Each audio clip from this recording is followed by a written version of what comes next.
tem jeito, né? Não vai ter jeito, vou ter que vestir aqui minha camisa da seleção brasileira do Romário até o final da Copa agora, porque deu sorte no último jogo, então vamos ter que insistir na mandinga aí, até porque numa Copa tão cheia de zebras como essa, não tá valendo a pena arriscar.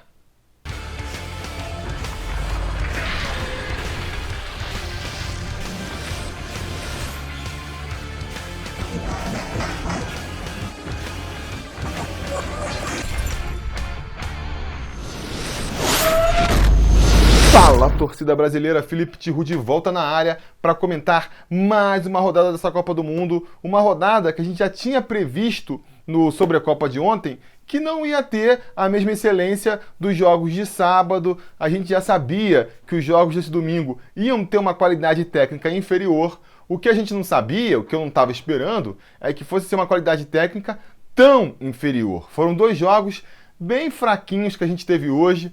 Dois jogos até parecidos, né? Dois empates em 1-1, com cara de 0-0, que foram até as cobranças de pênalti, e com um futebol apresentado muito fraquinho. Vamos começar falando do jogo das 11 horas entre a Espanha e a Rússia, um confronto que a gente estava projetando ontem, seria para ver, né, qual seleção estaria melhor. A seleção com muitos talentos individuais da Espanha, mas bagunçada e desmotivada, ou a seleção sem nenhum talento técnico da Rússia, mas muito empolgada por estar jogando em casa, né? E também taticamente ali disciplinada. E a resposta que a gente teve hoje foi um empate. Nem a Espanha desorganizada conseguiu se sobrepor à Rússia, nem a Rússia na vontade conseguiu se sobrepor à Espanha. Na verdade, a Rússia veio com uma postura até diferente da que a gente estava esperando, porque eu acreditava que a Rússia fosse partir para o ataque, fosse aí aproveitar a empolgação da sua torcida para ir com tudo para cima da Espanha, mas parece que a goleada para o Uruguai deixou ali uma lição para a seleção russa. Eles perceberam que não dava para ir de peito aberto contra uma seleção tecnicamente superior, porque senão eles quebrariam a cara. Então eles preferiram uma tática mais retranca, ficar mais atrás, mesmo quando eles estavam atrás do placar, não se soltaram todos para frente. E o gol da Espanha mostra muito porquê, né? A Espanha abriu o placar logo no comecinho da partida. Essa Copa tem sido marcada por gols logo no começo da partida, mudando muito a expectativa para o jogo, né? Nesse jogo especificamente não foi diferente. Ali, logo aos 13 minutos do primeiro tempo, a Espanha, num cruzamento despretensioso para a área, uma falta na lateral, cruzaram na área, a bola passou por toda a grande área da seleção russa, e aí foi cair lá no segundo pau, e o zagueiro russo se embolou ali com o Sérgio Ramos, eu acredito que fosse, né? Enfim, caiu junto ali, a bola bateu no calcanhar dele e foi para dentro do gol, e 1-0 Espanha. A partir daí, o jogo que já não vinha muito animado, eu acreditei que fosse até continuar nessa aquela chatice para o resto da partida, porque a Espanha tem esse jogo de toque de bola para o lado e para o outro, que uma vez que você está na frente do placar, é muito favorável à Espanha, né? Você fica tocando a bola, não é um futebol objetivo, não é um futebol muito produtivo, a gente pode dizer, mas se você já está na frente do placar, é um futebol que pode até funcionar. Você fica ali com a posse de bola, fica tocando para um lado e para o outro sem nenhuma eficiência, mas vai queimando o tempo. E chega no final, se você está na frente, você termina na frente. Parece que essa foi a tática da Espanha, que a Espanha assumiu, apesar de estar ali, né, faltando praticamente, botando os acréscimos do primeiro e do segundo tempo, faltava ainda uns 90 minutos de jogo, e eles ainda assim ficaram tocando a bola para um lado e para o outro, queimando o tempo, parecia. Uma tática que poderia até ter funcionado, porque a Rússia chegou muito pouco ao gol espanhol. Foi um jogo muito fraco por falta de oportunidades. A gente não viu nem a Espanha chegando no gol da Rússia com muita frequência e com chances muito claras, nem muito menos a Rússia chegando no gol espanhol com chances claras de gols. Mas acabou que num dos poucos lances ali que a Rússia conseguiu chegar ao ataque, um escanteio, um cruzamento ali para dentro da área, o Piquet resolveu de botar a mão na bola e cedeu um pênalti para os russos. Um lance que no primeiro momento, quando eu vi o lance na hora, achei que tivesse sido um erro de arbitragem, porque o Piquet tá de costas, ele tá com a mão levantada, mas tudo bem. Mas ele tá de costas pro lance, né? Como é que o cara vai botar a mão com intenção se ele está de costas para a bola. Mas depois, se você for reparar no replay, realmente ele está vendo que tem um russo atrás dele, ele sobe com as mãos para cima, quando ele está caindo, ele está meio que descendo, ele resolve subir de novo a mão assim. Quer dizer, ele claramente viu que tinha um russo atrás dele, que ia cabecear a bola, e ele falou, vou deixar a mão pro alto aqui, vai dar uma atrapalhada, e ninguém vai poder dizer que eu fiz de propósito, porque eu estou de costas. Quis ser mais malandro que o gato, o juiz não foi na dele, marcou o pênalti, e com isso, a vantagem da Espanha, né, poder ficar queimando tempo porque estava com a vitória, foi embora, o empate em 1-1, a Espanha precisava voltar a buscar o gol para garantir a vitória e a consequente classificação para as quartas de final. E aí foi que a gente viu a verdadeira tristeza, né? Porque se até então a gente podia alegar que esse joguinho de rame-rame, de toque de bola no meio campo e volta pro goleiro e volta pro outro lado, se a gente pode dizer que esse jogo era feio de se ver, fazia o jogo ficar chato, mas funcionava para a Espanha, a partir de então já não funcionava mais. Só que apesar disso, a Espanha não mudou o jogo dela, continuou com o mesmo estilo de jogo, tocando a bola para um lado e para o outro. A Rússia também não foi para cima, continuou trancadinha lá atrás, botando todo mundo dentro da área ali. E o que a gente teve foi um dos jogos mais chatos de toda a Copa, com a bola ficando presa ali no meio campo. A Espanha tocou mais de 1000 vezes a bola, mas chances de gol mesmo não criou nenhuma. Porque a verdade é que a Espanha ela insiste com essa tática aí do tic-tac, né, de tocar a bola no meio campo, que foi a tática que fez muito sucesso para a seleção espanhola, que fez ela ser campeã do mundo em 2010, mas essa seleção espanhola de hoje, ela não tem as características que aquela tinha para que esse esquema funcionasse. A seleção de 2010 já era uma seleção chatinha de ver, porque os caras realmente prendiam muito a bola no meio campo, tocavam muito a bola para um lado e para o outro, conseguia fazer o gol, ganhava de 1-0, já voltava só ficar prendendo a posse de bola. Foi uma seleção que foi campeã do mundo, vencendo todos os jogos de 1-0, né? Porque a grande qualidade daquela equipe era realmente valorizar a posse de bola. Mas era uma seleção mais talentosa, que depois de ficar lá 10 minutos tocando a bola para um lado e para o outro, conseguia enfiar uma bola para dentro da área, fazer um toque mais vertical, ou então fazer uma finalização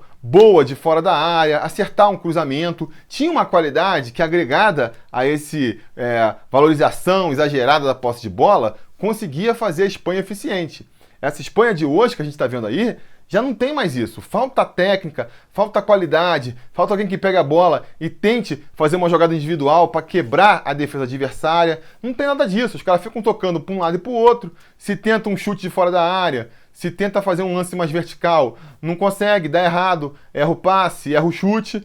Então é uma seleção que não machuca o adversário. A gente viu isso claramente no jogo desse domingo. O Iniesta, um dos símbolos daquela seleção campeã, começou no banco. Quando ele entrou, trouxe uma melhora para a equipe, é verdade, mas não o suficiente para a Espanha chegar perto de parecer que ia conseguir ganhar a partida. Na prorrogação, ainda botaram um brasileiro naturalizado lá, o Rodrigo, que trouxe também um diferencial para a equipe. Foi um jogador que pelo menos tentou umas jogadas individuais ali, tentou partir para o drible, e isso já desmontou um pouco a defesa russa, mas novamente, nada assim a ponto de fazer parecer que a Espanha fosse ganhar, né? Não chegou a criar nenhuma grande chance clara de gol assim. Então o jogo foi para os pênaltis, e nos pênaltis, sei lá, valeu mais a vontade ali, a garra dos russos de conseguir essa classificação. E então, com os seus pênaltis perdidos lá, a Espanha se despediu do Mundial. A Espanha, eu acho que agora precisa realmente sentar no divã aí, reconfigurar tudo, pensar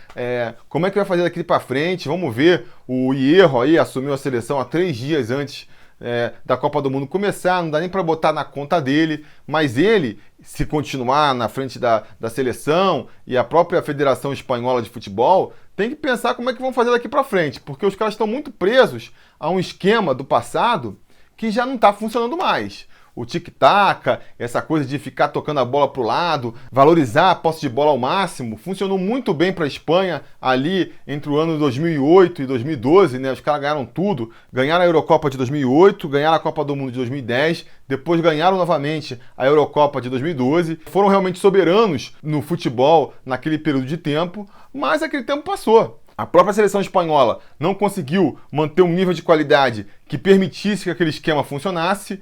O próprio esquema começou a ser visado, né? Porque não é só Porque não é só a seleção espanhola que joga assim, o Barcelona jogava muito assim, então todo mundo, depois desse domínio espanhol aí, nesses 4 anos, começou a sacar qual era dele, começou a arrumar fórmulas para bloquear a efetividade desse esquema, e o esquema foi se desgastando. Em 2014 foram eliminados na primeira fase, na Eurocopa de 2016 também não conseguiram ir longe na competição, e agora, em 2018, mais esse vexame aí. Tá na hora da Espanha repensar, largar. Foi muito eficiente, foi um esquema que marcou uma geração do futebol, mas acho que agora está na hora de repensarem, olharem para o futuro e se desapegarem um pouco do passado, porque essa Espanha, jogando esse futebol que está jogando aí, não vai conseguir muito mais coisa no futuro, não. E a Rússia? A Rússia está em estado de graça, com certeza os caras estão indo muito mais longe do que eles esperavam que pudessem ir. Muita gente, eu inclusive, não estava botando fé nem que eles fossem passar de fase, conseguiram passar e agora ainda estão nas quartas de final da Copa do Mundo. Estão no chaveamento do grupo aí, que está completamente aberto, então os caras sonharem com uma final... é improvável, mas não é impossível, porque olha quem eles vão pegar aí. É um chaveamento em que está tudo aberto, porque a gente tem, depois das classificações de hoje, né, a Rússia, a Croácia, a Suécia, a Suíça, a Colômbia e a Inglaterra. São essas seleções que estão disputando aí para ver qual dessas vai para a final. A maioria nunca teve numa final de Copa do Mundo, e as duas seleções que já tiveram numa final, a Inglaterra e a Suécia, tiveram há mais de 50 anos atrás, e só tiveram na final quando foram sede da Copa do Mundo. Então, quer dizer, é um bando de azarão brigando para quem vai ter a honra de chegar na final da competição. Então tá tudo em aberto, não dá para cravar na cabeça que nenhum desses vai, com certeza, esse time vai estar na final já, e todo mundo pode se permitir sonhar. Até uma Colômbia, até uma Inglaterra que estava num processo de reformulação, qualquer uma dessas seleções pode se permitir sonhar chegar na final da Copa do Mundo. Talvez tenha sido até isso que pesou no jogo das 3 horas. Vamos passar então para o jogo das 3 aí. Croácia e Dinamarca, mais um empate que foi decidido nos pênaltis. Talvez isso tenha pesado para a Croácia jogar tão mal que nem ela jogou. Croácia e Dinamarca, que começou com tudo, começou a mil, né? Com 1 minuto de jogo, a Dinamarca já saiu na frente do placar. Parecia que a Croácia, a grande favorita da noite, ia ter que se sobrepor. Caramba, os caras vão ter que agora empatar para virar esse jogo. Parecia que ia ter aí todo esse drama para a seleção croata, mas não.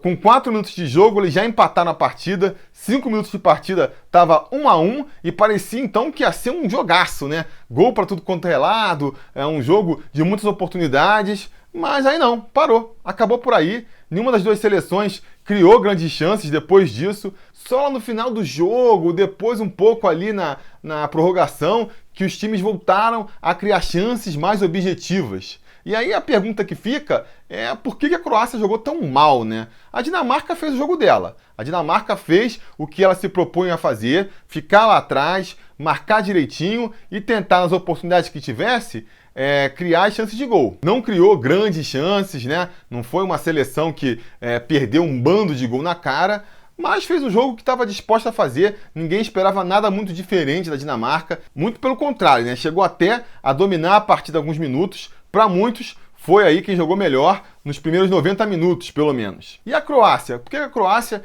que jogou tão bem na fase de grupos, foi tão mal nesse jogo desse domingo? Aí tem várias justificativas. O Roger, na transmissão da Globo, levantou a tese aí de que a Croácia jogou tão bem contra a Argentina porque pegou uma Argentina completamente desfigurada. O Sampaoli, depois do empate contra a Islândia, mudou meio time. Então os caras estavam ainda mais bagunçados do que eles já se mostraram nessa Copa do Mundo. A Croácia se aproveitou disso para jogar muito bem. E agora, contra uma seleção mais organizada, sentiu mais dificuldade. É uma coisa que faz sentido. A própria postura da Dinamarca em campo, a marcação deles, é uma coisa que a gente tem que considerar também. A gente falou no vídeo de ontem que a Dinamarca ia ser um desafio para essa seleção croata, porque é uma seleção que joga direitinho. Não dá para botar a Dinamarca como favorita para o título, mas é uma seleção que quem joga contra ela tem que jogar direitinho para vencer. Os caras marcam muito bem, os caras sabem atacar também e mostraram isso nessa partida. Fizeram um jogo aí muito difícil, venderam muito caro a classificação da Croácia. Mas, pô, mesmo com todos esses argumentos, eu ainda acho que a Croácia jogou aquém do que poderia jogar.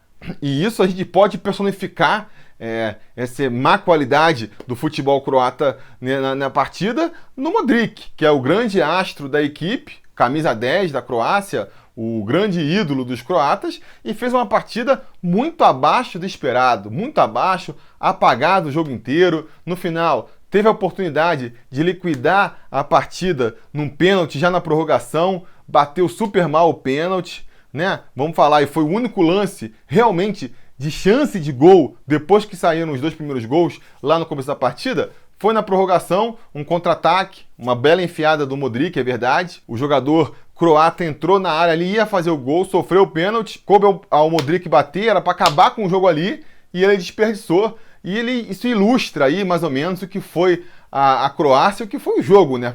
Eu brinquei depois no Twitter falando que foi um jogo em que as duas seleções fizeram de tudo para perder, mas que infelizmente alguém tinha que ganhar, porque na cobrança de pênaltis também foi um tal de perder pênalti. Teve mais gols no jogo entre França e Argentina do que na disputa de pênaltis de Croácia e Dinamarca. Mas eu me pergunto se a Croácia e até mesmo a Dinamarca não sentiram a pressão da possibilidade que se escancarou diante deles, né? Vamos pegar a Croácia aí, que era a seleção favorita, que é a seleção que se classificou e vai seguir em frente no campeonato.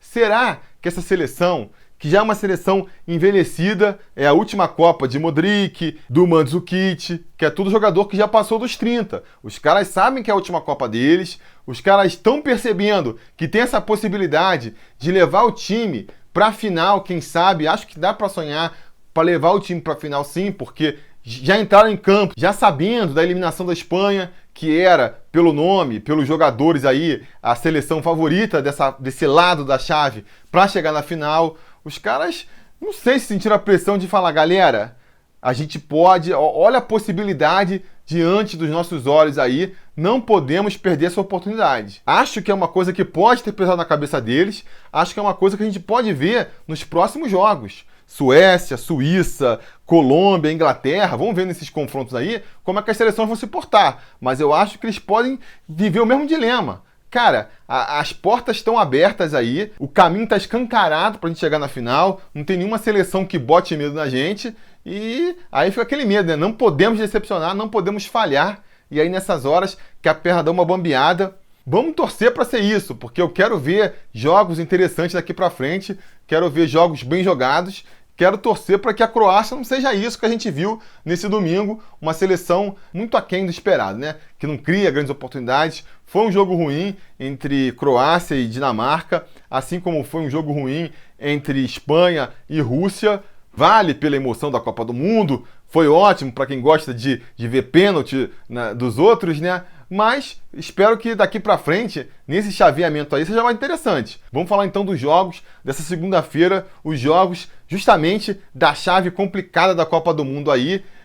Vai ter Bélgica e Japão às 3 horas da tarde. Isso a gente pode tirar da frente, nem tem muito o que falar sobre esse jogo. A Bélgica é franca favorita na partida. De todos os confrontos das oitavas, eu acho que esse é a maior barbada que tem. Todos os outros confrontos, por mais que você possa apontar favoritos, eram jogos em abertos, onde qualquer um dos dois poderiam se classificar, menos esse jogo aí. Bélgica e Japão, sinceramente, eu acho difícil do Japão conseguir aprontar uma surpresa para cima da Bélgica. A Bélgica foi a melhor seleção da fase de grupos, né, a que teve a melhor campanha. O Japão foi uma das seleções que penou mais para se classificar, teve a segunda pior campanha entre os classificados, passou com só 4 pontos, só ele e a Argentina se classificaram para a fase das oitavas com 4 pontos, a Argentina com saldo pior ainda, então foi a pior campanha entre os 16 finalistas, e o Japão também foi muito ruim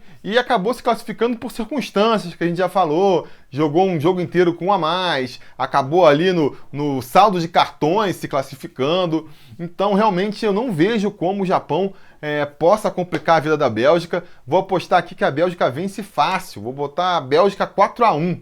né? Eles vão passar de passagem pelo Japão aí e se preparar para o confronto de quartas contra o vencedor do jogo das 11 horas. Esse aí é um jogo mais complicado. Brasil contra o México. O México, um adversário que sempre complica para o lado do Brasil. Segundo informações que circularam aí pela rede mundial de computadores, nesse século, o México venceu mais do que o Brasil no confronto direto, pegando todas as partidas. Fizeram um jogo difícil contra a gente na Copa do Mundo de 2014, que caiu no nosso grupo, né? Foi um 0-0. A gente perdeu para eles na final do futebol das Olimpíadas de Londres. Então os caras são uma pedra no sapato, né? O nosso jogo não encaixa muito bem com o jogo do México. E como nesse Mundial a zebra tá solta mesmo, camisa, tradição, não tá valendo nada, parece, é um jogo pra gente ficar preocupado. Acho que vai ser um jogo difícil para a seleção brasileira. Não tô prevendo facilidade, não. Mas eu acho que a gente vai conseguir passar. Afinal de contas, o México, mal ou bem, né? Quando é pra valer mesmo, em Copa do Mundo, eles são amplamente nossos fregueses, nunca conseguiram vencer da gente. O Brasil também é raro, né? A última vez que foi cair nas oitavas de final foi lá em 1990 e foi para a Argentina, uma seleção grande. Então não acredito no Brasil caindo nas oitavas ainda não. Vai ser um jogo difícil, vai ser um jogo suado, mas que eu acredito na vitória do Brasil. E eu espero que a gente consiga ver um crescimento do Brasil, né? O Brasil começou mal, empatando contra a Suíça, depois jogou mal ainda, mas mal ou bem venceu da Costa Rica. Contra a Sérvia já mostrou um futebol um pouquinho mais encorpado. Vamos torcer para, nesse jogo aí contra o México, a gente ainda subir mais um degrauzinho aí, a gente conseguir ver Neymar mais solto, mais desenvolto, sendo mais participativo e sendo mais protagonista do jogo. Vamos torcer para ver se o Gabriel Jesus finalmente desperta aí para a Copa do Mundo, ou se não despertar, que pelo menos o Firmino tem uma chance para tentar agarrar essa vaga. Vamos torcer pro Felipe Coutinho continuar aí nessa excelente fase que ele tá, pro William também desabrochar na Copa do Mundo, e torcer para, por mais que o jogo seja difícil, que o Brasil consiga vencer e convencer e dar pra gente aí a confiança de que quando pegar a Bélgica nas quartas, porque eu não consigo acreditar que a gente possa pegar o Japão, quando for pro confronto contra a Bélgica, vá com aquela confiança de que, dá pra ganhar sim, dá pra botar os belgas no seu devido lugar. Então vou apostar que o Brasil vence por 2-1. Espero que a gente saia na frente no placar, né? Não quero ver o Brasil atrás do placar para não ficar tanto nervosismo. Sem drama, sem drama. Teve muito drama nesses 2 primeiros dias de oitavas, né? O jogo da França, super emocionante. Jogos sendo decididos nos pênaltis nesse domingo. Tá bom, já deu de drama. Vamos torcer para, no caso do Brasil aí, ser uma classificação relativamente tranquila. Por mais que um jogo seja duro, disputado, a classificação venha tranquila. Em nenhum momento passe pela nossa cabeça que o Brasil possa ser eliminado já nessa fase. Beleza, galera? Digam nos comentários então a opinião de vocês sobre as partidas desse domingo, a expectativa para o jogo do Brasil na segunda-feira, a Bélgica. Vocês concordam comigo que já está nas quartas de final? Digam nos comentários e não se esqueçam de voltar mais tarde, porque durante a Copa do Mundo, vocês sabem, todo dia tem um Sobre a Copa comentando aí o maior campeonato de futebol do mundo. Beleza? Posso contar com vocês? Espero que sim. A gente vai se falando.